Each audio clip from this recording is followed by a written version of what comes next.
Yeah, I mean, I've always been a very creative person.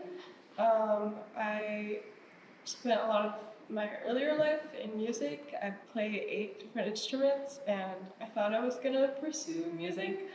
I always kind of drew for fun, but it was never like a serious thing. But in 10th grade, my parents kind of inspired me to pursue visual arts rather than music, and so I started taking art classes, and then I enrolled in university for visual arts, and my art kind of shifted a lot growing up. Definitely started with like inspiration from like anime. I really loved like Sailor Moon. Was a huge inspiration for me. But in university, I kind of got more into like realism, and that's kind of where my current art came from.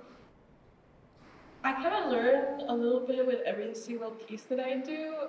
To be honest, even though I went to university, like art school is very self-taught.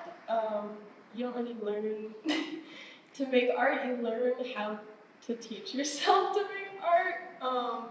So my art is still like a process of learning and improving. It's still not perfect, but I guess like the most important thing I take from each medium is my color theory and understanding of different colors and how to, work with them. But yeah, a lot of it is just like doing it, guessing, and hoping it works out. Bravo. I definitely use art to process like my feelings and what's going on around me. So I don't make art every day as much as I would love to, but when I go through something that's maybe a bit hard to process or confusing, art can be a way to help me understand and process that. It's more like a natural journey. It's like very much what is inspiring me or maybe bothering me at the moment. Um, and throughout university, I was a few different things, but recently I've really focused on my relationship to technology, especially when I was younger, and how that's affected me today. And I hope to focus on that a little bit more for the next few years until maybe something else comes up. So I grew up on the internet from a very young age. I think I got my first laptop when I was like 8 or 9, and it was very unrestricted. I could kind of do whatever I wanted. And I'm sure most people know it's not the safest thing for a minor. And so I experienced a lot of things. I spent a lot of time online, and as an adult now, I kind of realize that those experiences affected me today as an adult, especially like my memory and my ability to remember things, even though I was constantly documenting everything I did. And I just think it's something that we're not talking about enough, like, especially with the brain rot epidemic. Like, this is something that the next generation is going to be talking about, and it's something that our generation should be talking about too, because a lot of us did experience it as well, maybe just not as bad as the newer generation. But I think it's important we bring light to it because it's happening and it's not a good thing, and the only way to fix it is if we talk about it. Um, all my pieces from memory and Africore are existing images of me.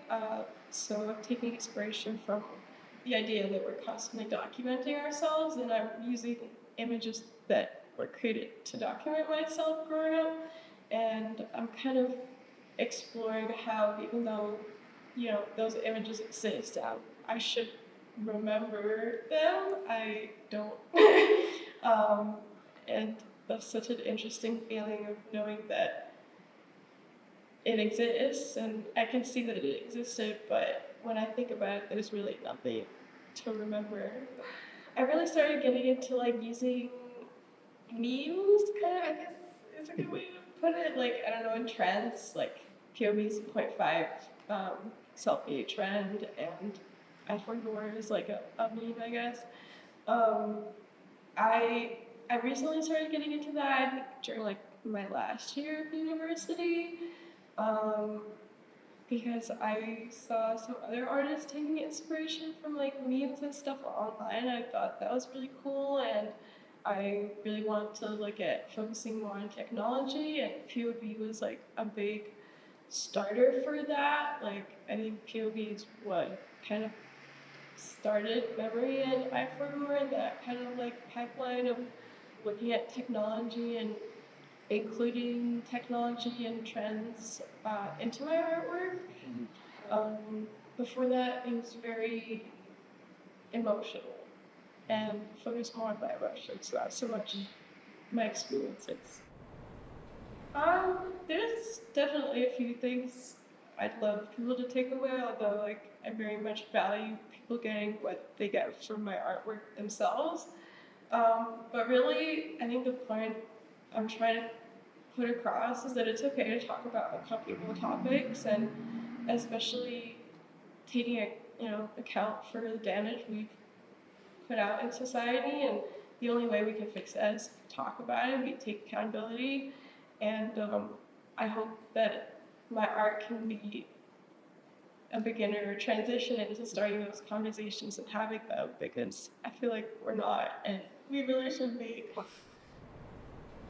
I definitely feel like I learn a little bit about myself with every piece.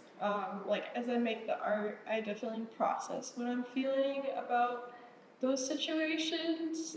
Like I think when I started looking at technology, I was a bit angry and frustrated by the way that technology has affected me as an adult, even though those things happened like 15 years ago.